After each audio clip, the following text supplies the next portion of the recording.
Bagong kasambahay. Jonah, nasan na naman ang medyas ko? Wala ka talagang kwenta. Mas wala kang kwenta. Mata kasi ang pinanghahanap, hindi ang bunganga. Ako pa ngayon ang masama? Ako na nga nagtatrabaho sa pamamahay na to? Yan na nga lang ang trabaho mo tapos hindi mo pa magawa ng tama. Ay, punyeta, Anton! Parang hindi ka nakatira sa bahay na to Hindi ka ba marunong maghanap? Sabi ko ilagay mo sa higaan, hindi ba? Saan? Inis na iniwan ni Jonah ang mga damit na kanyang hindi matapos-tapos na tupiin dahil sa mayat mayang pagtawag sa kanya ng kanyang asawa. Mabuti na lamang at tulog na tulog ang kanilang anak. Nasanay na rin siguro ang sanggol dahil sa araw-araw nilang sigawan kaya hindi na ito basta-basta nagigising. Kung mangyari mang magising ang bata ay hindi na alam pa ni Jonah ang kanyang gagawin. Mahirap patahanin ang kanyang anak. Malilate na ako, Jonah. Ano ba? Naiiling na inakyat ng babae ang pangalawang palapag ng bahay matapos nitong tingnan ang anak na tulog sa kwarto nito. Ano, hindi mo pa rin ba mahanap? Ano sa tingin mo? Bilisan mo na. Ang kupad-kupad mo eh. Kunot noong tiningnan ni Jonah ang asawa nitong suot ang gusot-gusot na uniforme. Pawisan din ito at hingal na hingal dahil sa paghahanap nito ng nawawala niyang medyas. Hawak ng lalaki ang isang piraso ng medyas. Nakakasiguro ang babae na halos baliktarin na ng lalaki ang buong kwarto dahil sa paghahanap ng nawawala nitong kapares. Nilibot ni Jonah ang mata sa kwarto nilang mag-asawa. Ilang oras pa lang ang nakalipas ay maayos niya yung iniwan. Napabuntong hininga na lamang ng malalim ang babae. Ano pang tinatanga-tanga mo dyan? Hanapin mo na ang medyas ko. Kapag talaga natanggal ako sa trabaho dahil sa kakuparan mo, makakatigim ka talaga sa akin. Kinalma ni Jonah ang kanyang sarili sa kabinuksan ng maliit na cabinet na naroon upang kumuha ng ibang pares ng medyas para sa kanyang asawa. Tahimik nitong inabot sa kanyang asawa ang kanyang nakuha na agad namang tinanggap ng lalaki. Hubarin mo na muna yung uniforme mo. Gusot-gusot na Plansyahin ko na lang ulit saglit. Wag na, ayos na to. Kung sinabi mo lang sana na maraming medyas dyan di sana hindi na ako nag-abala pang maghanap. Buisit! Alam mo naman kung saan nakalagay yung mga medyas tsaka damit Huwag mong sabihin na hindi mo na maalala. Ay, ewan ko sa'yo. Alis na ako. May almusal dyan sa baba Ang tanghalian mo, dyan na rin sa bag mo. Sabing huwag ka na mag-abalang maghanda ng pagkain May pagkain sa pantry. Hamak naman na mas may lasa yun kaysa sa mga niluluto mo. Ubusin mong hinanda kong pagkain Baka kung ano na namang sabihin ng nanay mo na pinababayaan kita. Hindi na nakatanggap pa ng sagot si Jonah mula sa lalaki. Padabog nitong sinarado ang pintuan ng kanilang kwarto. Doon na lamang nakahinga ng maluwag ang babae. Nang marinig niyang nakaalis na ang lalaki, ay doon na siya nagpakawala ng malakas na sigaw. Ay! Walang iya ka, Anton! Napakawalang iya mo! Anong akala mo sa akin dito katulong? Putsa ka! Wala kang kwenta! Naiinis ako sa'yo! Ay! Sa oras na makabalik ako ng trabaho, iiwanan ko na kayo mag-ina. Pinagkakaisahan niyo pa ako? Ang yabang-yabang ninyo! Hingal na hingal ang babae sa kakasigaw habang nililigpit ang kalat na ginawa ng asawa. Nang matapos niyang ayusin ang lahat ay napahiga siya sa kama. Tinitigan niya ang kisame. Gusto na niyang makawala sa buhay na yon ngunit hindi niya alam kung paano. Ilang buwan pa lamang ang anak nila ni Anton. Kawawa ang bata kung sakaling iwan niya ito sa kanyang biyenan ngunit mas kawawa ito kung dalhin man niya sa kanyang pagtakas sa bahay na yon. Nabalik lamang sa realidad si Jonah nang marinig niya ang iyak ng kanyang anak. Dali-dali siyang bumaba upang lapitan ang anak ngunit huli na ito dahil naroon na ang kanyang biyena na buhat-buhat ang kanyang apo. May matalim itong tingin sa kanya. Napayuko na lamang siya sa kinuha ang ibang mga plastik na bitbit nito. Kung saan ka nagsususuot? Ang apo ko rito pinabayaan mo pa. Paano na lang kung may nakapasok tapos nandun ka pa sa taas ng kwarto nyo? Napakapabaya mo talaga.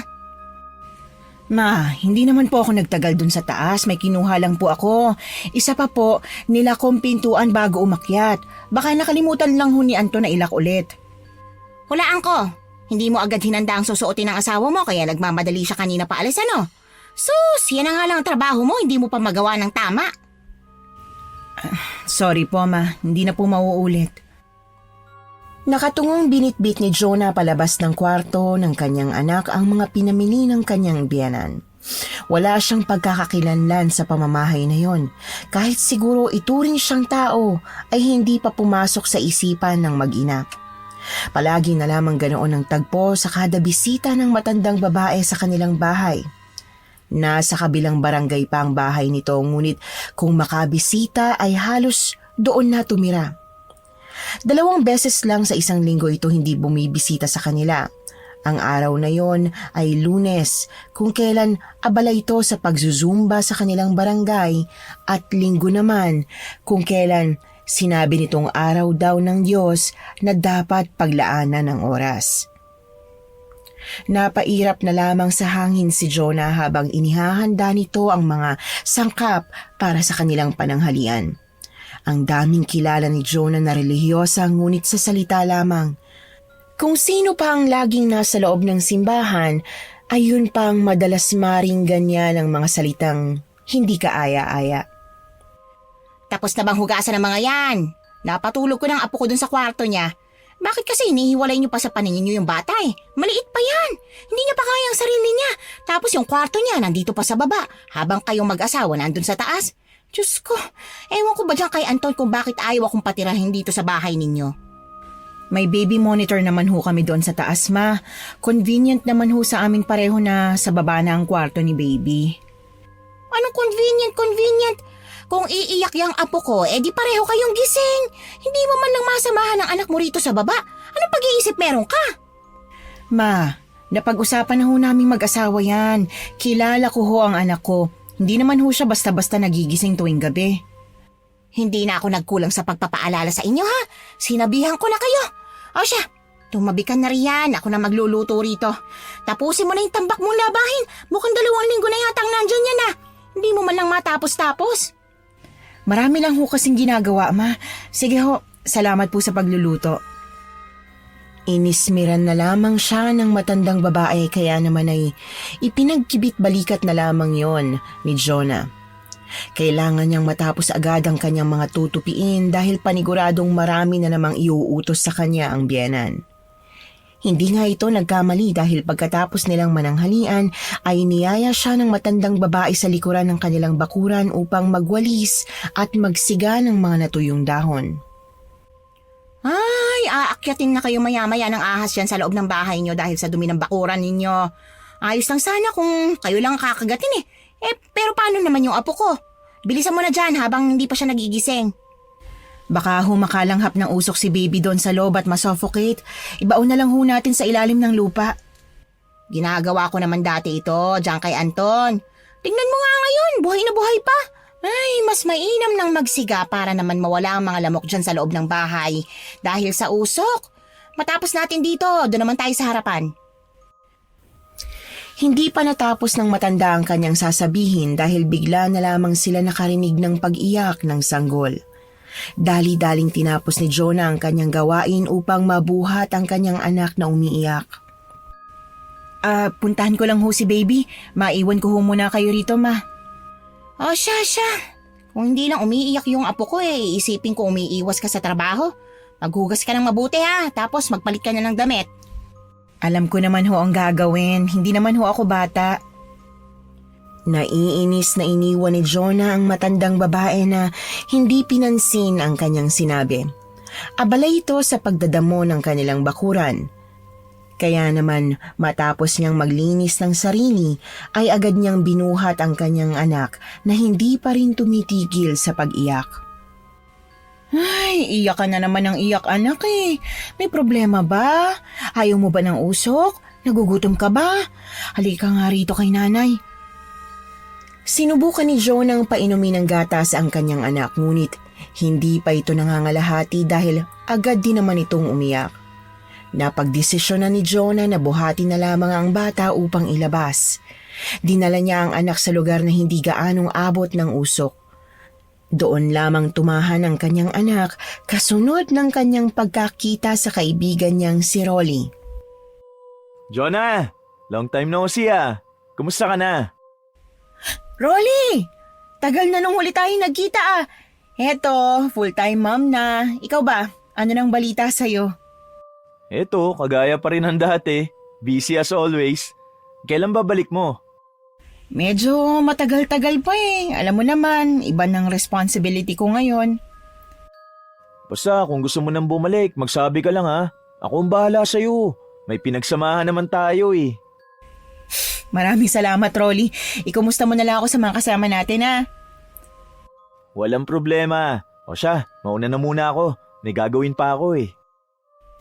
Isang matamis na ngiti lamang ang ginawad ng babae sa dating kaibigan nito. Hindi nakatakas ang ngiting yon sa kanyang biyenan, nakakatapos lamang maglinis ng bakuran nila. Yan palang ginagawa mo kung wala rito ang asawa mo, ha? Nakikipagnitian sa kung sino. Ay, nagkakamali ho kayo, ma. Kaibigan ko lang ho si Rolly. Yun din ang madalas sinasabi ng mga malalanding may kabit.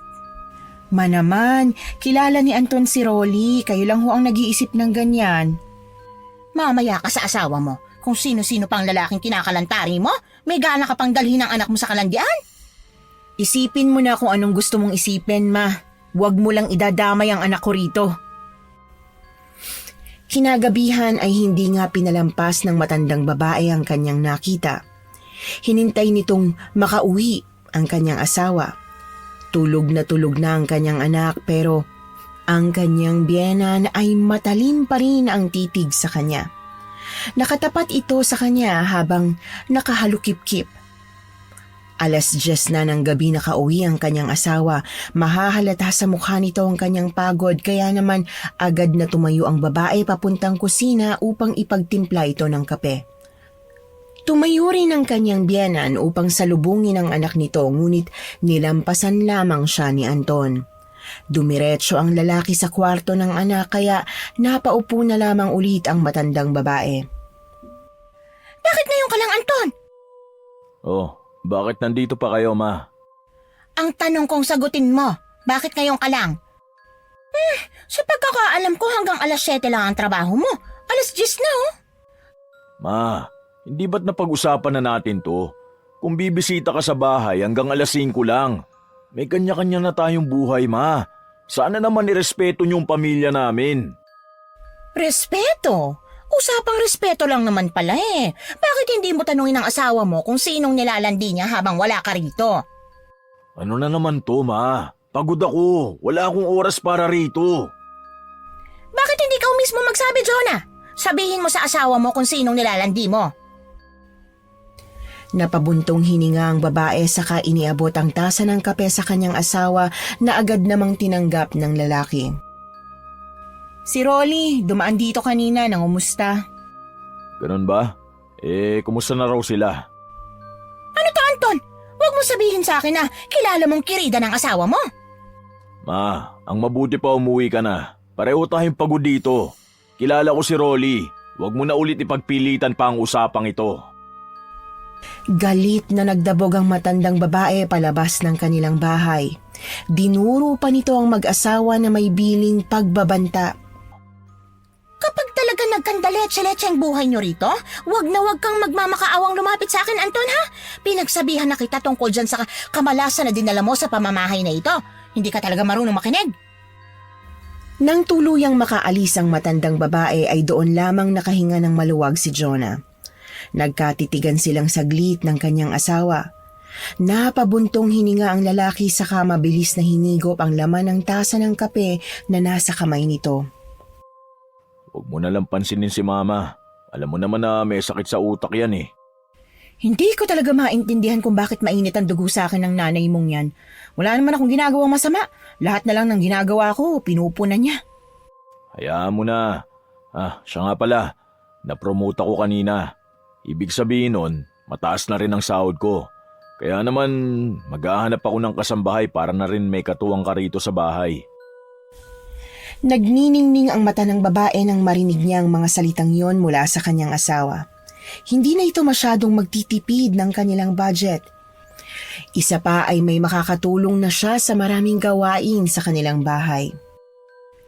Ay, nakakatuwa naman kung ganun.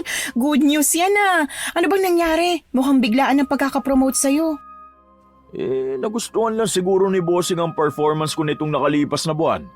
Huwag ka na magtanong ng kung ano-ano pa. Ang mahalaga, maayos na ang buhay natin. Oo na. Siya nga pala, hindi ba magagalit ang nanay mo sa oras na malaman niyang kukuha tayo ng katulong? Kulang na lang, dito na yung tumira. Napag-isipan ko na ang bagay na yan. Siguro magtatayo na lang ako ng munting negosyo para may pagkaabalahan si Mama. Ang tanong, papayag ba siya? Kakausapin ko na muna siya ng masinsinan. Huwag ka na magluto ng hapunan ha. Doon na ako kakain sa bahay. Huwag mo na rin ako hintayin. Baka anong oras pa matapos ang usapan namin. Hindi na hinintay pa ng lalaking makasagot si Jonah. Agad nitong dinala ang kanyang bag palabas ng bahay. Narinig ni Jonah ang umandarang sasakyan saka umalis papalayo ng kanilang bahay. Napailing na lamang ang babae dahil hindi nito maintindihan ng kanyang asawa kung bakit kailangan pa nitong dalhin ang kanyang bag gayong makikipag-usap lang naman siya sa kanyang ina. Imbis na magmukmok ay pinili na lamang ni Jonah na manood ng kanyang paboritong palabas sa telebisyon. Napabuntong hininga siya dahil alam niya kung bakit nababagot siya ng mga ganong oras. Masyadong malaki ang bahay para sa kanilang pamilya. 2 palapag ang bahay na yon na kanilang hinuhulog-hulugan sa bangko. May sasakyan sila pero hindi pa yun bayad. Nagsisimula pa lamang sila ngunit para kay Jonah ay masyadong matagal ang kanilang pag-usad. Natigil lamang siya sa kanyang pag-iisip nang makarinig siya ng pag-iyak sa kwarto ng kanyang anak. Dali-dali siyang pumasok doon upang patahani ng sanggol. Tiningnan niya ang kanyang relo. 6:00 na yon ng gabi. Sa ganong oras laging nagigising o umiiyak ang kanyang anak. Sa susunod na gising ng bata ay 12:00 pa ng madaling araw. Minsan ay 3:00 pa. Timing talaga palagi ang iyak mo, anak. Ano bang problema, ha? May masakit ba sa'yo? Dito lang si nanay, ha? Kinabukasan ay may dinalang magandang babae si Anton sa kanilang bahay. May dala itong isang malaking bag. May tipid itong ngiti sa kanyang labi nang ipakilala ito sa asawa ni Anton. Jo, si Selena nga pala. Siya ang makakatulong mo rito sa bahay. Magandang araw ho, ate. Kumusta ho kayo? Nako, wag mo na akong tawaging ate. Mukhang magkaedad lang tayo eh. Jonah na lang itawag mo sa akin. Nakakahiya naman po. Hindi po kasi ako sanay na ganun eh. Ang late-late ng problema, pinapalaki nyo pa pareho. Kayo na ang bahala kung ano itatawag nyo sa isa't isa. Siya nga pala, Selena. Ang kwarto mo sa sunod niyang pintuang yan. Kwarto yan ng anak namin. Sa taas naman kwarto namin. May sarili kang banyo sa loob ng kwarto. Ang trabaho mo rito, tulungan ng asawa ko sa mga gawaing bahay. Maliwanag? Opo, kuya. Maraming salamat ho. O siya, pumasok ka na muna dyan sa kwarto mo. Ayusin mo na ang mga gamit mo. Lumabas ka na lang kapag tapos ka na. Agad namang tumalima ang babae sa sinabi ng amo niya. Buhat ang malaking bag na dala ay pumasok siya sa kwartong nakalaan para sa kanya. Nang maisarado ng babae ang pintuan ng kwarto ay doon lamang nag-usisa si Jonah sa kanyang asawa. San mo naman siya nahanap? Mukhang bata pa yun ah. Ilang taon na ba yun? Makinis din ang kutis niya. May alam bang trabahong babaeng yan? Pamangkin siya ng CQ doon sa pinagtatrabahuan ko. Nakakaawa naman dahil walang tumatanggap sa kanyang trabaho. Kasi raw hindi nakapagtapos ng high school. Galing pa siya sa probinsya. Inalok ko na ng trabaho kasi saktong naghahanap naman tayo na makakasama sa bahay, di ba? Mabuti na nga lang at tinanggap niya agad kaya hindi na ako nahirapang maghanap. Dapat nag-background check ka muna. Malay mo, may masamang balak yan, dinapahamak pa tayo at ang anak natin. Mabait ang guard na yon, kaya alam ko ring walang gagawin sa ating masama ang pamangkin niya. Mukha pa nga lang nun halos hindi na makabasag pinggan. Hindi na nakasagot pa si Jonah sa kanyang asawa dahil agad din namang lumabas ng silidang kanilang bagong kasambahay. Ninitian nito ang mag-asawa. Tapos mo na bang ayusin ang mga gamit mo? Opo kuya, nakakaya naman ho kasing tagalan ko pa, kayong unang araw ko pa lang sa inyo. Huwag kang mahihiya sa amin, Selena ha. Nagpapasalamat nga kami dahil tinanggap mong alok nitong asawa ko. Kailangan ko ho kasi ng pera eh. May sakit po ang nanay ko sa probinsya. Kinapalan ko na lang po ang mukha ko para makahingi ng tulong sa tiyuhin ko gayong medyo malayo-layo na ho kaming kamag-anak niya. Mabuti naman at sa amin ka napunta. Mahirap makahanap ng trabaho ngayon, pero mas mahirap makahanap ng mapagkakatiwalaan sa bahay. Matapos ang kanilang pag-uusap ay agad sinabihan ni Jonah ng mga magiging responsibilidad si Selena. Nakikita ng babae sa bagong kasambahay nito na seryoso ito sa kanyang trabaho bagamat meron pa ring pagkabahala ang babae dahil wala itong alam sa buhay ni Selena. Isang hapon ay naisipan ni Jonah na yayaing maglinis ng likod bahay si Selena. 4 lamang silang nasa loob ng bahay ngunit hindi maubos-ubos ang mga kalat sa loob. Wala na nga silang oras pa para magwalis sa kanilang bahay, lalong-lalo na sa kanilang bakuran. Ate, palagi ho ba kayo nagsisiga sa labas ng bahay ninyo? Hindi naman sa ganon. Kapag nandito lang ang biyenan ko, tsaka lang talaga nagagalaw yung mga natuyong dahon. Bakit mo pala naitanong? Sa tingin ko ate, may nagambala kayo sa pagsisiga nyo. Hindi niya ho gusto ang ginawa nyo sa puno niya. Nako, hindi naman ako naniniwala sa mga ganyan-ganyan na yan eh. Paano mo pala nasabi? Sa amin po kasi may malakas kaming paniniwala na kapag may nagalaw ka sa kahit na anong bahagi o parte ng bahay nila, tsak na hindi ka nila titigilan hanggat hindi ka nila nagagantihan. Kung gumaganti man sila, malamang hindi sa akin yon. Hindi naman kasi ako ganong nagtatagal dito sa likuran eh. Masyadong malamok. Ang nanay lang talaga ni Anton ang madalas na nandito. Wala ho ba kayo napapansing kakaiba sa loob ng bahay? O hindi kaya ho sa anak niyo? Baka ho umiiyak o gumigising siya sa oras na malakas sila. Kadalasan 12:00 o 3:00 sila nanggugulo pero nagpaparamdam ho sila bandang 6:00 ng hapon. Kung wala naman ho kayong nararamdaman, swerte nyo naman po. Baka hindi ho kayo ang pinaglalaroan niya. Nagtaasa ng balahibo ni Jonah sa batok nang marinig niyang sinabi ni Selena. Pilit niyang inali sa kanyang isipan ang nangyayari sa kanyang anak ng mga nakalipas na buwan. Hindi siya mapalagay. Hindi niya mapapatawad ang kanyang sarili sa oras na malaman niyang totoo ang sinasabi ng dalaga. Pinakiramdaman muna nito ang kanilang bahay kung meron bang kakaiba, ngunit lumipas naman ang mga araw na pareho lang noong nakaraang mga buwan. Ngunit tila si Jonah lamang ang hindi nakakaramdam ng kakaiba sa kanilang bahay dahil hindi nito makakalimutan ang usapan nila ni Rolly nang minsan silang magkita ulit. May tao ba sa inyo? Wala, ako lang ngayon ang nandito sa bahay simula kaninang umaga. Bakit? May nakita kasi akong tao sa taas habang nagja-jogging ako eh. Baka namamalikmata ka lang. Imposible namang may tao rito. May pinuntahan ng kasambahay ko tapos ang biyenang ko naman, hindi na bumabalik yung dito. Si Anton naman nasa trabaho. Ilang araw ko na kasing napapansin na may tao sa ikalawang palapag ng bahay nyo. Mag-iingat ka ha. Medyo mabigat kasi ang pakiramdam ko. Pareho kayo ng sinabi nung katulong ko. Sa tinagal-tagal ko namang naninirahan dito, wala namang nangyari sa akin o sa amin ng anak ko. Hindi kasi ako mapalagay eh. Nasa isip mo lang yan. Pinapakiramdaman ko ang bahay pero wala akong napapansing kakaiba. Basta kung kailangan mo ng tulong, huwag kang mahihiyang tumawag sa akin ha. May pinagsamaan pa rin naman tayo sa kabila ng lahat ng nangyari. Isang tipid ng ngiti lamang ang iniwan ng lalaki sa nababahalang babae nung araw na yon. Kung wala lang sanang nangyaring lamat sa pagkakaibigan nila ay tsak na magkakasama pa rin sila. Pilit na iwinaksi ni Jonah sa kanyang isipan ang nangyari nung nakaraan. Hindi na niya kailangan pang alalahanin yon. May pamilya na siya. Si Rolly naman ay maayos na rin ang buhay. Nang gabing yon ay kinausap niya ang kanyang asawa tungkol sa mga nakikita ng mga tao sa kanilang bahay. Kasama na doon ang sinabi ni Selena. Nagpapaniwala ka naman sa mga sinasabi nila.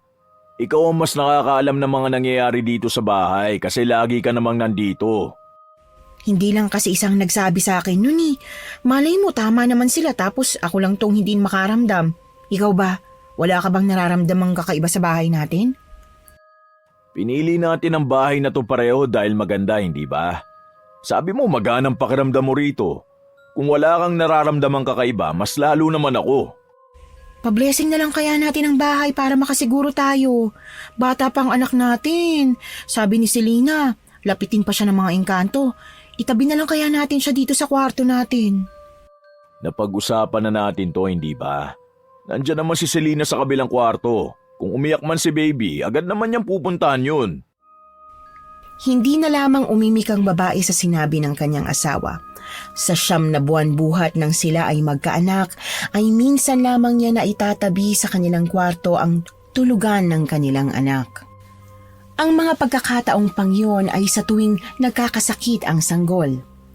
Ang madalas na nag-aalaga sa tuwing nagkakasakit ang bata ay ang biyenan pa ng babae. Ang rason ni Anton kung bakit hindi nila tinatabing matulog ang kanilang anak ay may trauma siya sa mga bata. Ayaw niyang katabi ang mga sanggol kahit matagalan sa iisang kwarto dahil sa hindi niya masabing rason. Basta't nararamdaman lang daw niya na natatakot siya sa kanilang anak. Mababaw na dahilan pero sa tingin ng babae ay may pinagmulan ang takot ng kanyang asawa. Mas pinili niyang samahan ito kesa ang bantayan ng kanyang anak. Ang laging rason niya sa biyenan sa tuwing pinapagalitan siya ay may baby monitor naman. Dumaan ang mga araw na napapadalas ang pagrereklamo ni Selena sa kanilang bahay. Ang dating ugali nito noong bago pa lamang siya sa kanilang bahay ay tila ba naglaho na lamang na parang bula. Napalitan ng ibang katauhan ng dating mahinhin na Selenang nakilala niya. Ate, pwede bang sa susunod na linggo na lang ako maglaba? Kakaayos lang itong kuko ko eh. Baka masira lang agad. Ay nako, Selena, alam mo namang hindi pwede yan eh. Walang susuotin ng kuya mo sa trabaho. Ikaw na lang maglaba, te. Ako na lang ang magbabantay sa bata. Akala ko ba na pag-usapan na natin ang magiging trabaho mo rito? Bakit parang nakakalimot ka naman yata? Ngayon lang naman ako nakiusap sa inyo ah. Ang damot-damot nyo naman ate. Kung may inuutos naman kayo sa akin, sinusunod ko agad. Tapos parang ito lang, hindi mo pa maibigay sa akin? Aba naman ining, syempre kasambahay kita. Natural susundin mo lahat ng inuutos ko sa'yo. Ikaw ang sinusweldohan namin dito. Ewan ko sa'yo ate. Kung hindi ka papayag na sa susunod na linggo na lang ako maglalaba, edi, ikaw na lang ang maglaba ng mga susuotin ni kuya. Padabog na nilayasan ni Selena ang amo nitong hindi makapaniwala sa kanyang inasta. Imbis na magpatalo sa dalaga, ay inirapan na lang ito ni Jonah. Padabog din niyang inayos ang mga plato sa lalagyan. Nang marinig niyang umiiyak ang kanyang anak ay umasa siyang pupuntahan ito ni Selena, ngunit tila nagmamatigas ang dalaga. Bilang ganti ay tinago ni Jonah ang pagkain noong hapunan. Nag-text sa kanya ang kanyang asawa na hindi muna ito makakauwi sa kanilang bahay kaya naman ay agad niyang dinala sa kwarto ng kanyang anak ang mga pagkain. Doon niya balak matulog upang maalagaan niyang mabuti ang bata. Patigasan pala ha. Ako pa talagang hinamon mo. Biyenan ko nga, hindi kinakayang kamalditahan ko, ikaw pa kaya? Hinayaan ng babae ang dalaga sa kwarto nito.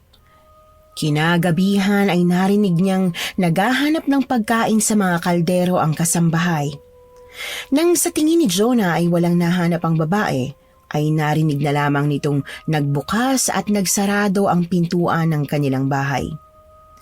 Kinabukasan ay masigla siyang sinalubong ng kanilang kasambahay. Nakapaglaban na ito sa kamay inihanda na sa kanyang almusal. Ate, magandang umaga. May hinanda pala akong almusal dyan sa mesa. Kung gusto mo ng kanin, nagsaing na ako dyan sa rice cooker. Pasensya na pala sa nangyari kahapon ha. Hindi na mauulit ate.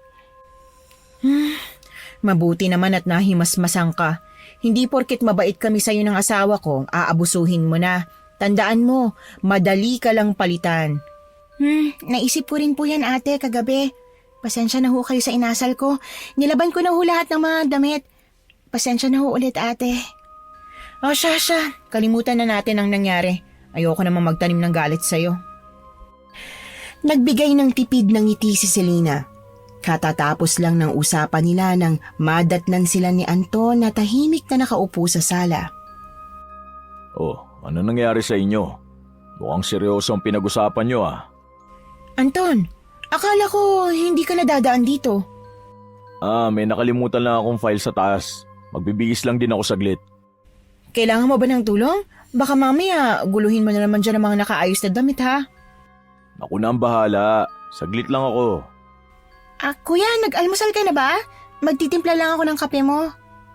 Makakapagkape naman yata ako. Sige, Selena. Tiningnan lang ni Jonah ang reaksyon ng kanyang asawa habang kausap ang kanilang kasambahay. Nawala ang tinik sa kanyang dibdib nang mapansin niyang hindi man lamang tinapunan ng tingin ng lalaki ang dalaga. Tumangulang ito sa kanya sa kasaglit na tiningnan ng kwarto ng kanilang anak. Umakyat din agad ito sa kanilang kwarto upang magbihis. Ate, ano bang gusto ni kuya sa kape? Matamis ba o hindi? Mahilig ba siya sa creamer? Ako nang magtitimpla ng kape niya, Selena. Magpahinga ka na lang dyan. Kanina ka pa nagtatrabaho Trabaho ko naman bilang asawa niya ito. Hindi na sinubukang kontrahin pa ng babae ang gusto ni Jonah. Ngiting tagumpay naman si Jonah. Hindi rin kasi basta-basta nakukuha ng kahit sino ang timpla na gusto ng kanyang asawa. Matapos niyang magtimpla ng kape ay saktong kabababa lamang ng kanyang asawa mula sa kanilang kwarto. Kanyang inabot sa lalaki ang kape saka hinalikan pa siya nito sa labi. Agad na inubos ng lalaki ang kape niya saka nagpaalam na rin agad sa kanyang asawa. Ang swerte niyo po pala sa isa't isa ate, no? Sana makahanap din ako ng kagaya ni kuya. Bata ka pa, Selena. Sigurado kung maraming lalaki dyan na magkakagusto sa'yo. Naging maayos ang naging relasyon ni Selena at Jonah nang makapag-usap sila ng araw na yon. Naging mas malapit ang dalawang babae. Maayos ang naging buhay nila dahil gumagaan ang trabaho ni Jonah. Minsan ay nagkakaroon sila ng hindi pagkakaintindihan ng kanyang asawa ngunit agad din naman nilang naaayos. Isang araw ay nagising na lamang si Jonah nang makaamoy siya ng umaalingasaw na amoy na nagmumula sa labas ng kanilang bahay. Agad niyang hinanap ang pinagmumula ng amoy na yon ngunit nabigla siya nang mabungaran si Selena na halos maduwal sa kanyang nakita. Selena, anong nangyari dito? Bakit may patay na hayop sa bakuran ko? Ate, may alam ka bang may galit sa'yo? Parang sunod-sunod na yata ang pagpapadala ng patay na pusa rito sa inyo Ano ibig mo sabihin? Hindi lang tong unang beses na nangyari to? Hindi ate, 5 beses na yata simula nung dumating ako sa bahay niyo. Akala ko nung una ligaw na hayop lang pero naging sunod-sunod ate. Sino naman kaya may galit sa akin? Hindi naman ako lumalabas ng bahay dahil sa anak ko. Hindi ba't nabanggit mo na ayaw sa iyo ng biyenan mo? Baka siyang may gawa nito sa inyo. Imposible naman yon, Selena. Hindi gagawa ng ganito si Anita. Prangka ang matandang babaeng yon. Bakit naman niya gagawin to kung kaya naman niya ng harap-harapan, di ba? May punto ka ate. Basta mag-ingat ka lang palagi ate ha. Hindi natin alam na nasa paligid lang palang may gawa nito. Kinagabihan ay hindi na naman umuwi ang kanyang asawa sa kanilang bahay. Napapadalas na ang hindi pag-uwi nito sa kanila, kaya nasasanay na rin siyang katabi ang kanyang anak sa pagtulog. Iwinaksi niya sa kanyang isipan ang nangyari ng araw na yon. Ayaw niyang dalhin ang problema sa kanyang pagtulog. Ang kanyang tanging iniisip ay baka nagkataon lang. Pero nagkataon lang ba ang 5 beses na yon? Ay, ewan. Ayoko na muna isipin. Kinaumagahan ay may nabungaran na naman siyang patay na hayop. Halos mapasigaw siya dahil Hindi na sa bakura nakakalat ang katawan, kundi ay sa mismong pintuan na nila. Putsa, kailan ba to titigil? Wala naman akong ginagawa. Kadiri na! Nakakainis! Umagang-umaga sira na agad ang araw ko. Inis na inabot ni Jonah ang dustpan na nakasandal sa gilid ng pintuan. Doon niya nilagay ang katawan ng patay na pusa sa kadali-daling itinapon sa basurahan na nasa labas ng kanilang bakuran. Gigil na gigil ito sa kung sino man ang gumagawa nun sa kanya. Sa kanyang pagdadabog ay hindi niya napansin si Rolly na papalapit sa kanya. Pawisan ng lalaki dahil sa pagtakbo. Gugulatin sana niya ang babaeng kaibigan, ngunit agad niyang napansin ang patay na katawan ng pusa na tinapon nito sa basurahan. Uy, Jonah. Oh, mukhang masama ang timpla ng umaga mo ah. Ano nangyari? Kainis eh! Lagi na lang ganito. Kita mo yan? Meron na namang nagpadala dito ng patay na hayop. May alam ka bang may galit sa inyo? Mukhang seryoso to kasi base sa sinabi mo, hindi lang unang beses nangyari to. Hindi ko alam ang gagawin ko, Rolly. Hindi ko pa nasasabi sa asawa ko to kasi minsan na lang siya umuwi ng bahay. Madalas pa tulog na ako kung umuwi siya. Pwede ba tayong pumasok sa loob ng bahay nyo? Baka nasa paligid pa naglagay niyan. Mabuti pa nga ay pumasok na tayo. Sumunod naman ang kaibigan nito sa kanya papasok sa kanilang bakuran. Saktong papasok sila nang makasalubong ang nagmamadaling si Selena. Nagulat pa ito nang makasalubong niya ang dalawa ngunit hindi na nagsalita pa. Ipinakita na lamang nito ang listahan ng dapat nitong bilhin sa palengke. Araw kasi yon ng kanilang pamamalengke. Hindi na rin nagtanong pa ang babae dahil may kailangan silang pag-usapan ni Rolly. Tsak ay nagmamadali si Selena dahil maraming tao sa palengke ng araw na yon. Kumusta ka rito sa bahay nyo, Jo?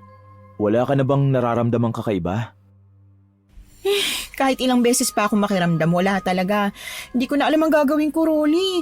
Parang gusto ko na umalis sa bahay na to. Mas maganda sigurong lumayo-layo muna rito.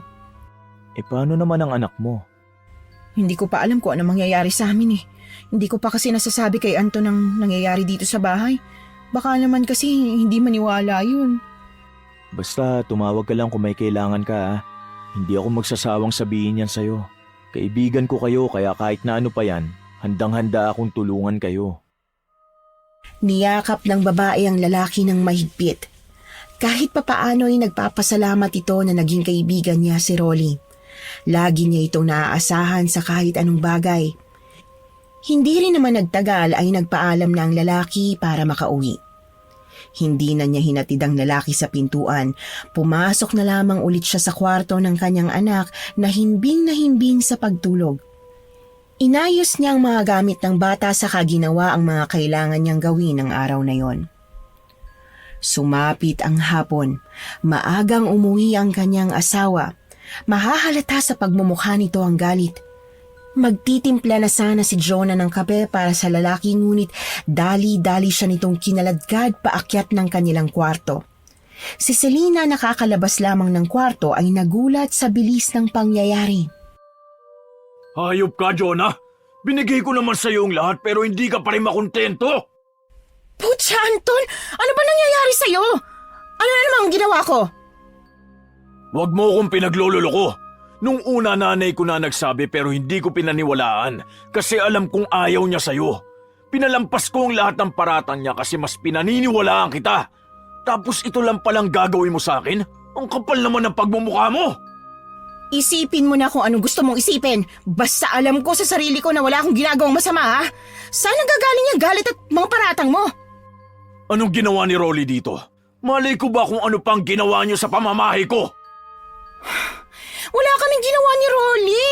Bakit ba napakakitid ng pag-iisip mo? Uuwi ka lang naman dito, hindi man lang nangangamusta kung ano nangyayari sa bahay na to. Kaya ka nangangati, ganun ba? Kanino ka nagpakamot? Kay Rolly ba? Halos mamatay na ako sa kakatrabaho para sa pamilya natin. Pero anong ginagawa mo? Kung gusto mong umalis, umalis ka na! Akin ang bata! Kayang-kaya ko siyang buhayin! Putsa! Putsa! Napakabastos ng bunganga mo, Anton! Yan ang gusto mo? O sige, Aalis ako. Wag mo akong hahanapin kahit kailan ha. Total matagal ko na rin naman gustong umalis sa bahay na to eh. Eh di umalis ka! Akin ang bata! Padabog na nilabas ni Jonah ang kanyang mga gamit saka pinasok sa maletang naroon sa gilid ng kanilang kama. Ang tanging nangingibabaw kay Jonah sa mga oras na yon ay ang galit niya sa kanyang asawa. Mabilis siyang bumaba sa hagdan, dala-dala ang isang malaking maleta. Doon lamang niya nakita si Selena na may pag-aalala sa mukha habang buhat-buhat nito ang kanyang anak. Ate, saan ka pupunta? Masyado pa pong maliit si baby. Kailangan niya po ng kalinga ng magulang. Plastic ka ring babae ka? Kunwari, pakampi ka sa akin, pero patalikod mo rin pala akong tatagain. Ate, anong ibig mo sabihin? Wala akong ginagawang masama, ate. Simula nung dumating ka sa pamamahay namin, nagkanda leche-leche ng lahat. Gusto mong asawa ko? Iyon na! Ito lang ang masasabi ko sa'yo, ha? Kahit anong mangyari, ako pa rin ang nanay ng anak ko. Nilapitan niya ang anak saka hinalikan sa noo. Binulungan muna niya ito na babalik din siya agad saka tuloy-tuloy na dumiretso sa pintuan. Makalampas ka lang sa pintuan na yan, wala ka nang babalik ang pamilya! Umirap lamang sa hangin ang babae saka tuluyang lumabas ng pintuan na hindi man lamang nililingon ang mga taong iniwan niya. Agad niyang tinawagan si Rolly dahil wala naman itong ibang malalapitan. Hindi naman siya binigo ng lalaki dahil agad siya nitong pinatuloy sa kanyang bahay. Iyak ng iyak ang babae habang kinukwento kay Rolly ang nangyari. Hindi ka man lang nagpaliwanag sa asawa mo? Ang kitid ng utak niya eh. Hindi ko na kayang ugali niya. Isa pa, hindi naman siya nagtanong eh. Kung ano-ano na lang pinaratang niya sa akin, kulang na lang lahat ng kasalanan sa mundo, ako na rin ang managot. Pero may anak kayong dalawa. Ganun na lang ba ang lahat? Aalis ka na lang agad? May anak kayo oh, maliit pa siya. Baka pwede niyo naman pag-usapan ang lahat. Nandiyan naman si Selena eh. Mukhang hindi naman ako kailangan ng asawa ko. Anong kinalaman ng katulong niyo dito? Kayo mag-asawa. Labas si Selena sa problema niyong dalawa. Sigurado akong siyang nagsumbong kay Anton na pumunta ka ng bahay. Siya lang naman ang nakakita sa'yo na pumasok sa loob eh. Mukhang wala naman sa itsura niya ang manira ng pamilya. Yan din ang akala ko noon pero tingnan mo ngayon. Nandito na ako, diba? Natahimik si Rolly sa sinabi ni Jonah. Pinayuhan na lamang niya ang babae sa dapat gawin. Marami pang sinabi si Rolly kay Jonah ngunit tila walang pumapasok sa isipan ng babae. Masyadong mabilis at magulo ang nangyari. Hindi makapag-isip si Jonah. Iyak lamang siya ng iyak ng gabing yon hanggang sa mga sumunod na araw. Nakiusap siya sa lalaki na huwag ipagsabi sa kahit sino na naroon siya. Rolly, favor sana oh. Pwede bang sumilip ka sa bahay? Nag-aalala ako sa anak ko eh. Ay nako, o siya sige. Magsabi ka lang kung handa ka na magpakita sa kanila ha. Ihahatid kita sa inyo. Masyadong magulo ang utak ni Jonah ng mga sandaling yon. Ang gusto niya lang malaman ay ang kalagayan ng anak niya. Ang kaso ay mas nangingibabaw ang kanyang pride sa kagalit sa kanyang asawa.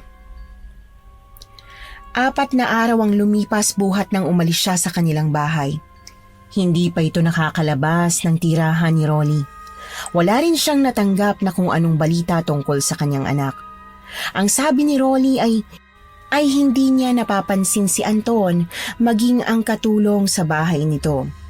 Maraming pumapasok sa kanyang isipan ng mga sandaling yon. Kung magpapaliwanag ba siya sa kanyang asawa o basta na lamang kukunin ang kanilang anak. Sa kanyang pagmumuni-muni sa bintana ng bahay ni Rolly ay may namataan siyang matandang mabilis na dumaan sa bakuran.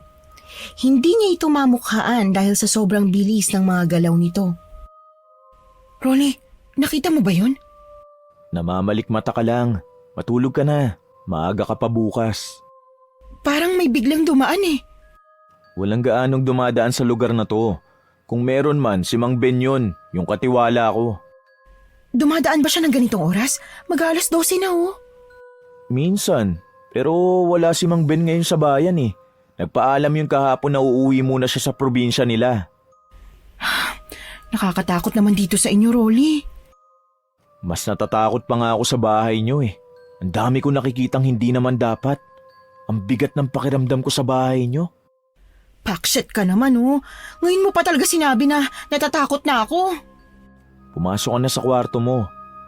Teka, akala ko ba bibisitahin mo ang anak mo? Nag-isip sandali ang babae saka tumango-tango kay Rolly na prenteng nakaupo sa paboritong upuan nito habang nagbabasa ng libro. Mag-isa lang si Rolling naninirahan sa malaking bahay na naroon sa gitna ng gubat. Dating kilalang pamilya ang pamilya ng lalaki. Nang mamatay ang mga magulang niya ay siya na ang namahala sa lahat ng negosyong naiwan sa kanya. Sa sumunod na araw, gaya ng plano niya ay binisita niya ang bahay nila. Pinagdasal niyang wala na roon si Anton para wala siyang problema. Nakarating siya sa kanilang bahay na si Selena ang bumungad sa kanya. Huminga ng malalim ang babae bago tuluyang pumasok sa kanilang bahay. Ayaw niya rin namang bungangaan ng kasambahay na sa tingin niya'y pagod na rin sa trabahong naiwan sa kanya. Ate, saan ka ba nanggaling? Manahimik ka dyan, Selena. Makakalbo ka talaga sa akin eh. Gusto ko makita ang anak ko. Nasaan siya? Ano kasi, ate? Anong ka dyan? Nasaan ang anak ko? Bakit po galit ka sa akin, ate? May nagawa ba ako sa'yo? Hindi ikaw ang pinunta ko rito ha, kaya kumalma ka. Tabi nga dyan, bibisitahin ko lang ang anak ko. Mabilis niyang tinulak ang babae na naroon, nakaharang sa pintuan. Pilit siyang pinipigilan ng kasambahay ngunit hindi siya nagpatinag. Dumiretso si Jonah sa kwarto ng kanyang anak ngunit wala doon ang bata, maging ang mga gamit nito. Nasaan ang anak ko, Selena? Ilang araw lang ako nawala. Saan niyo dinala ang anak ko? Kasi ate nung nalaman ho ng biyenan niyong umalis na kayo, agad-agad siyang sumugod dito sa bahay ninyo. Kinuha niya agad ang anak niyo. Kahit nga si Kuya Anton walang alam sa nangyari. Muntik pa nga niyang ipapulis dahil akala niya ikaw ang kumuha kay baby. Sabihin mo sa akin ang lahat ng nangyari, Selena. Hindi ko nga maintindihan ang nangyari, ate. Ang bilis. Tapos ang gulo. May dinala bang babae dito si Anton? Babae? Wala naman po. Minsan nga lang ho siya umuwi tapos palagi pang pagod. Kung hindi ho siya uuwi, tumatawag naman ho siya. Kinukumusta nga kung bumibisita kayo rito eh. Huwag mong sasabihin sa kanya bumisita ako rito ha. Ako na lang ang bahala sa pagbisita ko sa anak ko. Inilibot ni Jonah ang kanyang mata paligid sa kabuuan ng bahay. Masyadong tahimik doon, parang walang taong nakatira. Napabuntong hininga siya habang nag-iikot-ikot sa unang palapag ng kanilang bahay. Ate, hindi ba maayos ang kalagayan mo sa inyo? Anong pinagsasasabi mo, Selena? Parang hindi mo na kasi inaalagaan ang sarili mo eh. Pareho kayo ni Kuya, haggard na haggard. Wala ka naman dating butlig-butlig sa mukha pero ngayon parang dumarami na yata. Huwag mo nga pansinin, naiinis na nga ako eh. Maayos bang tinitirhan mo ate? Parang iba na yan ah. Ang kinis pa dati ng balat mo pero ngayon. Ang bunganga mo, Selena. Sinasabi ko talaga sa'yo. Ikaw ang nagsabi kay Anton na nandito si Rolly, ano? Anong sinabi mo sa kanya? Hindi ko nga ako nababanggit sa kanyang pumuntang kaibigan mo rito. Mamatay man ate. Wala akong sinabi sa kanya. Mas kampi ako sa inyo ate. Inirapan lamang ni Jonah ang babae. Hindi niya alam kung anong kanyang paniniwalaan. Muli niyang inilibot ang kanyang tingin sa kwarto ng kanyang anak. Noon lamang niya napansin ang maliit na bilog sa mesa katabi ng kuna ng kanyang anak. Umiikot ang maliit na bilog sa paligid ng kwarto. Tumigil yon sa kanya. CCTV? Kailan pa nagkaroon ng CCTV dito? Medyo matagal-tagal na ho ate. Akala ko pa naman napansin nyo na yan. Nanlaki ang mata ni Jonah nang mapagtanto nito ang nangyayari. Agad siyang lumabas ng kanilang bahay upang pumunta sa bahay ng kanyang biyanan. Hindi rin naman nagtagal ay nakarating na ito. Kakatok na sana siya sa pinto nang marinig niya ang tinig ng matandang babae, maging ang kanyang asawa. Nag-uusap ang dalawa sa sala ng bahay. Anton, ano bang nangyayari sa pamilya ninyo? Diyos ko, ano na lang bang mangyayari sa apo ko? Huwag kang mag-alala, Ma. Ako ang bahala. Tatapusin ko lang ang trabaho ko. Kapag maayos na ang lahat, pamilya ko naman, Ma. Sus Mariosep kang bata ka, pamilya ng usapan. Bakit yung trabaho mo pa rin ang pinagtutuunan mo ng pansin? Madali lang makahanap ng trabaho. May pamilya kang tao, mas mahalaga ang pamilya. Ma, please. Hayaan nyo na muna ako. Ako lang ang inaasahan ng opisina. Oh, sino naman ang aasahan ng pamilya mo? Ako? Ayoko na sanang makialam dyan pero parang hinahayaan nyo lang masira eh. Nasaan si Jonah? Nasaan ka? Paano ang anak ninyo? Ayusin nyo ito, Anton! Hanapin mo't kausapin mong asawa mo, hindi ka na bata! Napairap sa hangin si Jonah sa tagpong kanyang nakita. Noon lamang niya na-appreciate ang pangingialam ng kanyang biyenan. Sa kalagitnaan ng kanyang pakikinig ay nangati na naman ang kanyang balat. Kinamot niya ang kanyang kabilang braso na halos magsugat na. Naiinis siya sa kati ng kanyang balat. Ilang araw na yung ganon. Hindi niya alam kung sa tubig ba o kung sa pagkain ang dahilan ng pamamantal sa kanyang balat. Hindi naman ito maselan sa tubig o kahit sa pagkain. Yun lamang ang unang beses na nagkaganoon siya. Ang mukha niya ay hindi na rin ganon kakinis. Tiningnan niya ang loob ng bahay mula sa bintana. Buhat ng kanyang biyena ng anak nitong may hawak na laruan. Sa kanyang harapan ay ang asawa nitong tahimik na nagkakape. Hindi na nito tinuloy ang kanyang plano na kunin ang anak. Kailangan niya munang ayusin ang kanyang balat dahil baka mahawa pa ang kanyang anak. Mukhang lumalala na yata yung mga pantal mo, ah. Patingin kaya natin sa ospital. Ay nako, wag na Rolly. Ayos lang ako. Ilang araw lang ang kailangan nito. Baka naninibago lang ako sa lugar. Parang hindi na kasi normal yan eh. Kapag hindi pa rin gumaling yan sa susunod na araw, magpapatingin na tayo, ha? Paano mo makukuha ang anak mo kung ganyan yan? Hindi na nakatanggi ang babae. Sa totoo lang ay nahihiya ito sa lalaki pero kating-kati talaga siya sa mga oras na yon. Gusto na niyang matapos ang nararamdaman niyang yon. Kinabukasan ay sinubukan na naman itong puntahan ng kanilang bahay ngunit nabigla siya nang makita niya si Selena na yakap ang kanyang asawa bago ito tuluyang pumasok sa sasakyan saka umalis. Nang makaalis ang lalaki ay agad niyang sinugod si Selena nang ngingiti-ngiti pa. Ahas ka talagang babae ka! Kunwari sa akin kakampi pero patalikod mo pala akong ginagago! Bakit, Jonah? Sino bang umalis? Sino bang nandyan para kay Anton nung umalis ka para sumama kay Rolly? Alam mo ang nangyari sa amin, Selena. Alam mo kung bakit ko ginawa yon. Wala akong pakialam. Sa susunod na buwan magpapakasal na kami. Sira ulo ka ba? Kasal kami ni Anton. Anong akala mo sa pagpapakasal? Merienda? Kung kailan mo gustuhin, pwede? Sabihin mo nang gusto mong sabihin. Wala akong pakialam. Baliw ka na talagang babae ka. Ayos lang. Basta hindi ako pangit na kagaya mo. Hindi mo ba nakikita ang sarili mo sa salamin? Sa tingin mo ba, magugustuhan ka pa rin ni Rolly? Wala ka na, Jonah. Kung sa produkto, expired ka na kaya, Sa galit ni Jonah ay hinila niya ang buhok ng nagmamataas na si Selena. Hindi rin nagpatalo ang kasambahay dahil gumanti ito sa kanya. Sampalan, sabunutan, yon ang naabutan na eksena ni Rolly sa bahay na yon. Agad niyang inawat ang dalawang babae. Teka, ano bang nangyayari dito? Ahas! Ahas kasing babaeng to eh! Tingnan mo nga mukha mo. Mukhang pumutok ng nana, oh. Kadiri ka naman. Hindi na napigilan ni Jonah ang maiyak dahil sa sinabi ni Selena. Hindi niya alam kung nasaktan ba siya dahil sa sinabi nito o dahil sa sakit na nararamdaman niya sa kanyang katawan. Hindi na napigilan pa ni Rolly ang kanyang sarili. Agad niyang dinala sa ospital ang babae para patingnan ang kalagayan nito. Tumatanggi man si Jonah ay nagmatigas ang lalaki. Wala rin naman silang napala doon dahil ang sabi ng doktor ay hormonal imbalance lamang ang pinagdadaanan ng babae. Kailangan lang nitong kumain ng masustansya, uminom ng tubig, saka matulog ng sapat na oras. Baka stress lang to.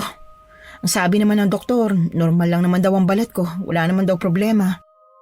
Baka kung ano na yan, Jo. Magpa-albularyo na kaya tayo. Saka na yan. Kailangan ko makuha ang anak ko. Lalayo kami sa lugar na to. Paano kayo niyan? Akala ko ba magpapagaling ka muna? Hindi ko alam. Basta ang tanging nasa isip ko lang makuha ng anak ko. Tulungan mo ko, Rolly, please. Tutulungan kita pero kailangan mo muna magpalakas at ayusin ang sarili mo. Baka sabihin pa ng asawa mo, pinapabayaan kita rito. Gagaling din ako, Rolly. Mababaliw ako kapag hindi ko nakuha ang anak ko. Pakiusap. Tulungan mo kami. Alam kong marami na akong pabor na hinihingi sa'yo pero pakiusap, Rolly. O siya, halika na. Ayusin mo na ang mga gamit mo. Dadaling ko ang sasakyan. May bahay ako sa kalapit na probinsya. Doon muna kayo ng anak mo. Mahigpit niyang niyakap ang lalaki saka sunod-sunod na nagpasalamat dito. Malakas ang kabog ng kanyang dibdib habang inaayos ang kanyang mga kagamitan. Hindi nagtagal ay nakarating sila sa bahay ng kanyang biyenan. Lakas loob siyang kumatok sa pinto ng bahay. Ang kapal naman talaga ng mukha mo magpakita pa sa pamamahay ko, ano? Matapos mong iwan ang apo at ang anak ko? Ano kailangan mo? Hindi na ako magpapaligoy-ligoy pa. Kukunin ko ng anak ko. Matapos mo siyang iwan para ipagpalit sa lalaki mo? Wala akong lalaki. Kung ayan pa rin ang tinatanim mo sa utak mo, bahala ka na. Akin ang anak ko. Nasaan siya? Wala siya rito kaya umalis ka na. Hindi ako naniniwala. Ilabas mo ang anak ko! Wala nga eh. Bakit ba ang kulit mo? Kalagitnaan ng kanilang pagtatalo ay bigla na lamang bumukas ang pinto. Pumasok si Anton na pawis at hingal na hingal. Tiningnan lamang ng lalaki si Jonah, saka mabilis na nilapitan ang kanyang ina. Ma, kinuha mo na naman ba ang anak ko nang walang paalam? Anton, anong pinagsasasabi mo? Hindi ba't nag-text ka sa akin na sa'yo muna ang bata? Ma, wala akong tinetext sa'yo.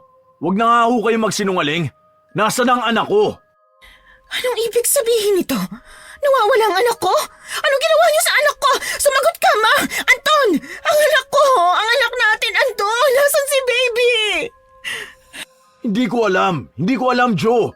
Gulong-gulo na ako. Kinuha ko lang siya kahapon eh. Wala ba sa kasambahay mo? Wala siya dun, Ma. Ilang araw na siyang hindi umuwi. Wala akong balita sa kanya.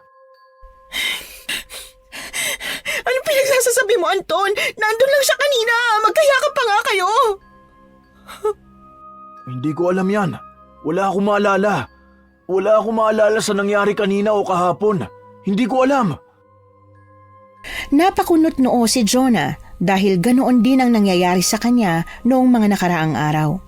Hindi malinaw sa kanya ang lahat ng nangyayari, lalo na kung galing siya sa kanilang bahay.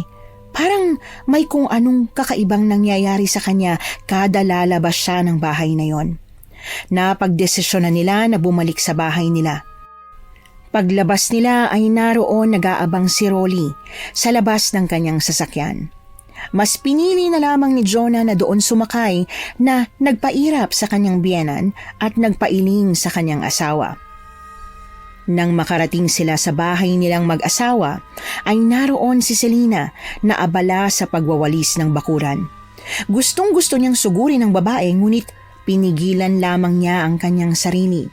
Wala siyang panahon sa ganoong bagay. Mas mahalaga sa kanya ang kanyang anak. Ngumiti ito sa kanila nang mamataan niya ang mga itong kabababa lamang ng sasakyan. Mabilis niyang nilapitan si Jonah na nakahalukip-kip sa inis. Ate, kailan ka pa nakabalik? Putsa naman, Selena! Makikipagplastikan ka pa ba sa akin? Huwag kang mag-alala. Sayong-sayo na si Anton. Kailangan ko lang mahanap ang anak ko. Bakit ho ba? Nawawala? Hindi ba't nasa biyenan niyo? Sa tingin mo ba, hindi na ako nanggaling doon? Punyeta! Ate, bakit ang init ng ulo mo sa akin? May nagawa ba ako? Maayos naman ang naging usapan natin nung huli tayo nagkita. Saan ang maayos doon, Selena? Saan? Tangin na! Umalis ka nga sa harapan ko! Nandidilim na talagang paningin ko sa imbruwa ka! May lahi ka bang impostor, ha? Ate, wala ho akong ginawa sa inyo.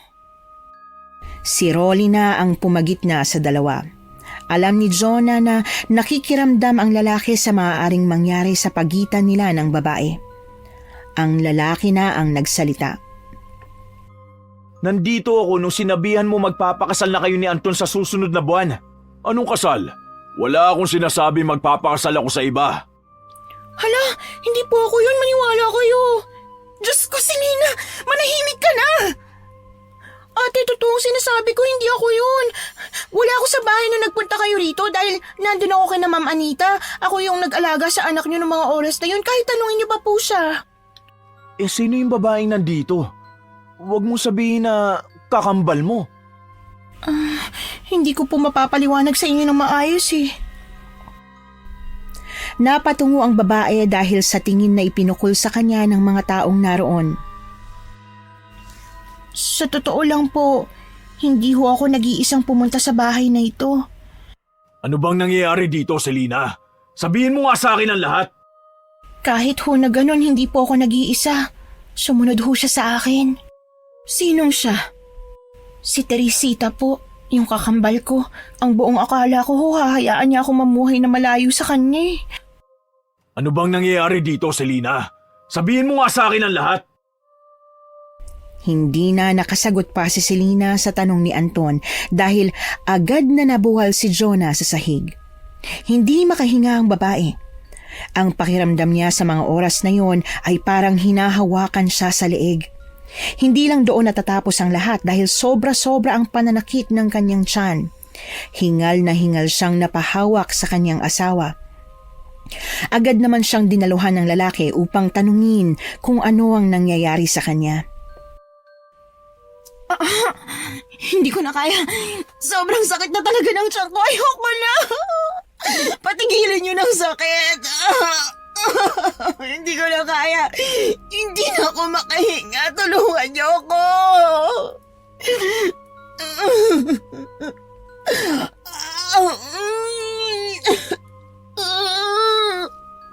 Diyos ko, anong nangyayari sa pamilyang ito? Oh, Diyos ko, kaawaan mo kami. Sa tingin ko, si Teresita ang gumawa nito. Huwag mong sabihing mangkukulam siya. Oh, Diyos ko. Pasensya na ho kayo. Hindi ko rin ho alam kung bakit galit na galit siya kay Ate Jonah. Nasaan siya? Ituro mo sa akin kung nasaan siya. Hindi ko rin ho alam dahil siya lang ho nagpapakita sa akin. Ako umaayos ng lahat ng kalokohan niya pero wala akong alam kung nasan talaga siya. Ang sakit! Kung siya ang may gawa nito, paniguradong nasa kanyang anak ko. Halina kayo. May kakilala akong albularyo. Sa tingin ko matutulungan niya tayo. Sumunod ang lahat kay Rolly. Hindi pumayag si Anita na hindi makakasama si Selena. Ang sabi pa ng matandang babae ay baka si Selena pa ang may gawa ng lahat, kaya para sigurado ay dapat naroon si Selena. Halos 1 oras din ang kanilang naging biyahe patungo sa bahay ng albularyo. Medyo liblib ang lugar pero nadadaanan naman ng sasakyan kaya hindi na sila nahirapan pang makapasok agad. Nang makarating sila ay agad silang pinagbuksan ng matandang lalaki. Ang sabi pa nito ay inaasahan niya ang kanilang pagdating. Sinabi ng matanda na malapit lang sa kanila ang mangkukulam. May inggit sa kanila ang babae lalong-lalo na kay Jonah kaya siya ang nakita nitong paglaruan. Kung nandito lang ang anak ko sa paligid, nasaan? Nasaan siya? Hindi ko na alam ang gagawin ko. Kung hindi ko lang sana iniwan ang anak ko, kasalanan ko lahat ng nangyari. Huwag mo sisihin ang sarili mo, Jo. Wala kang kasalanan. Tumahan ka na. Tama ka. Hindi ko nga kasalanan. Kasalanan mong lahat ng to. Hindi akong dapat sisihin kundi ikaw. Ikaw naman talaga dapat eh. Dahil sa'yo nawala ang anak ko. Dahil sa inyo ng nanay mo. Wala kang alam. Lahat ay ginawa ko para sa pamilya nyo tapos ito lang ang maririnig ko. Ano ba dapat? Dapat ba ako magpasalamat kasi nagkaganitong pamilya natin? Hindi naman mawawala ang anak ko kung hindi ka pakialamere. Walang mangyayari kung magsisisihan pa kayo rito. Sundin na lang natin ang pinapagawa ng albularyo. Bumalik na tayo. May binigay na anting-anting kay Jonah ang albularyo. Ang bilin nito ay hinding-hindi niya huhubarin ang kwintas kahit na ano pa ang mangyari. Masyadong malakas ang kulam. Kailangan niya ng proteksyon. Ang sabi pa ng matanda ay gagawin niya ang lahat ng makakaya niya para makontra ang kulam. Pinapabalik sila ng albularyo makalipas ang 3 araw kung wala pa ring pagbabago o kung hindi pa rin mahanap ang kanilang anak. Sinabihan pa sila nito na ligtas ang bata. Walang balak ang mangkukulam na saktan ng bata pero hindi nito masisigurong titigilan na si Jonah. Binigyan ng albularyo ng anting-anting ang lahat ng pumunta ron. Iyak nang iyak si Jonah habang pauwi. Hindi niya pa kayang umuwi sa kanila lalo't wala roon ang kanyang anak. Umiyak siya kay Rolly na naroon sa kanyang tabi habang pinagmamasdan siyang wala man lang magawa. Mababaliw na yata ako, Rolly. Ang sabi niya nasa paligid lang ang anak ko pero nasaan? Bakit wala siya? Bakit hindi ko siya mahanap? Mababalik din sa'yo ang anak mo. Manalig ka lang. Makakauwi rin siya. Hindi ko na alam ang gagawin ko, Rolly. Pagod na pagod ng katawan ko. Hindi na rin kaya ng utak ko. Hindi ko alam ang mangyayari sa oras na may mangyaring masama sa anak ko, Rolly. Ikamamatay ko. Sa ngayon, magpahinga ka muna. Bukas mo na isipin ang lahat. Hindi tayo titigil hanggat hindi natin nahahanap ang anak mo. Walang magawa si Jonah kung hindi piliting ipahinga ang kanyang katawan dahil sa pagod, pangangati at pinaghalong sakit at hapdi. Nang sumunod na araw ay agad silang naghanap. Hindi nakatulog ng maayos si Jonah dahil sa pag-aalala sa kanyang anak. Nilibot nila ang kalapit na mga bahay maging ang mga abandonadong gusali pero hindi nila mahanap ang kakambal ni Selena. Tahimik na nakasunod si Selena sa kanila. Nanibago ang babae sa pagiging tahimik nito pero hindi na niya gaanong pinansin pa dahil mas nakatuon ang kanyang atensyon sa paghahanap sa kanyang nawawalang sanggol. Jonah, sa tingin mo ba nasa maayos na kalagayan ng anak mo? Anong klaseng tanong yan? Ipagdasal mo na lang na walang ginawang masama ang kakambal mo sa kanya kundi ikaw talagang makakatikim ng ganti ko. Bakit? Ano bang gagawin mo sa akin kung sakali? Selena, mukhang hindi ngayon ang tamang oras para sa tanong mong yan. Alam mo naman kung gaano kaseryoso ang sitwasyon ngayon. Ganun ba, Rolly? O siya, sige. Maghahanap na muna ako rito. Kayo na muna dyan. Napailing na lamang ang lalaki sa inasal ng babae. Naiinis si Jonah sa lahat ng bagay na makita niya, kabilang na doon ang mga ingay ng sasakyan. Boses ni Anton, ingay ni Anita, maging ang pagmumukha ni Selena. Si Selena. O bakit? Anong meron kay Selena? Hindi siya si Selena. Hindi siya si Selena, Rolly. Paano mo nasabing hindi si Selena yun? Lahat tayo may kwintas mula sa albularyo. Walang suot si Selena. Nangako siyang hindi niya huhubarin yun. Isa pa, tanging albularyo lang makakatanggal ng kwintas niya. Ang ibig sabihin... Oo, siya si Teresita. Sundan natin siya, Rolly. Halika, dito ko siya nakitang dumaan. Bilisan mo.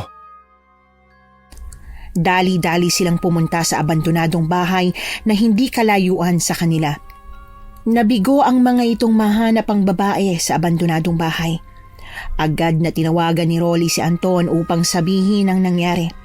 Napag-usapan ng mga itong pupunta sila sa bahay ng albularyo habang si Jonah at Rolly naman ang hahabol kay Teresita. Lakad takbo ang ginawa ng dalawa. Hindi inalintana ni Jonah ang mga putik at masukal na daan. Napunta ang dalawa sa gubat ngunit nagulat ang mga ito nang makita nila sa hindi kalayuan ang bahay ni Rolly. Anong ginagawa natin dito? Ito bang sinasabi ng albularyo na malapit lang ang mangkukulam? Ikaw bang mangkukulam, Rolly? Pinaglalaroan mo ba ako? Jonah, naiintindihan ko kung anong pumapasok sa isip mo. Pero wag mo naman sana akong pagbintangan. Simula nung maliit pa tayo, magkaibigan na tayo. Alam mo ang lahat ng nangyayari sa buhay ko. Pasensya ka na, Rolly. Halika na. May alam ako abandonadong lugar hindi kalayuan sa bahay. Sa tingin ko nandoon si Teresita. Sumunod ang babae kay Rolly na tahimik na nakikiramdam sa paligid. Kinakabahan si Jonah sa maaaring mangyari. Ilang masukal na daan ang kanilang dinaanan bago makarating sa abandonadong bahay na sinasabi ni Rolly. Yon ang dati nilang bodega na hindi na gaanong ginagamit simula nang mamatay ang mga magulang ng lalaki. Nakarinig sila ng pag-iyak ng sanggol. Nanlaki ang mga mata ni Jonah nang marinig niya ang pag-iyak ng kanyang anak. Papasok na sana siya nang hilahin siya ni Rolly. Hindi tayo nakakasigurong ligtas nga ang lugar na yon. Maghintay muna tayo saglit. Nag-text ang asawa mo na malapit na sila sa bahay ng albularyo. Maghintay muna tayo bago tayo kumilos. Ilang segundo lang ay nakatanggap ng mensahe si Rolly na magsisimula na ang nasa kabilang panig ng ritual, kaya naman agad na kumilos si Rolly upang pasukin ang bahay. Kumuha ito ng tuyong troso na nakakalat at agad na binuksan ang pintuan ng bodega. Nagulat ang mga ito nang madatnan nila si Selena at Teresita na naroon. Hawak ni Selena ang bata habang pinatatahan nito. Agad na natukoy ni Jonah kung sino si Selena dahil sa kwintas na suot nito. Ate, traidor ka talaga, Selena! Hindi, ate. Napilitan lang akong gawin to dahil sasaktan niya si baby kung hindi ako susunod sa utos niya. Jonah, ikaw pala. Hindi man lamang ako nakapaghanda ng kape mo. Kumusta ang balat mo? Epektibo ba ang sabon na ginagamit mo? Walang hiya ka, Teresita! Aba, kilala mo pala ako. Ikaw naman, Selena, nag-abala ka pang ipakilala ako. Ate, tama na. Tigilan mo ng pamilya nila. Hindi ako titigil hanggat hindi napapasakin si Anton. Akin lang si Anton, naiintindihan mo? Akin lang siya! Napansin ni Jonah ang pagsenyas ni Rolly. Oras na para sa ritual, kaya naman ay dahan-dahang hinubad ni Jonah ang kanyang kwintas. Inilayo naman ni Selena ang bata kay Teresita. Dahan-dahang nilapitan ni Jonah si Teresita para maisagawa ang kanilang plano. Si Anton ang gusto mo? O siya, sige, sa'yo na siya pero akin ang anak ko. Ibibigay ko sa'yo ang bata, ngunit sa isang kondisyon. Sa kanya ko ipapamana ang kapangyarihan ko. Hindi na natapos pa ni Teresita ang kanyang sasabihin dahil agad na niyakap ni Rolly ang babae. Agad na nilapitan ni Jonah ang babae saka ipinasuot ang kwintas na bigay ng albularyo. Anong ginagawa niyo? Bitiwan niyo ako! Ah!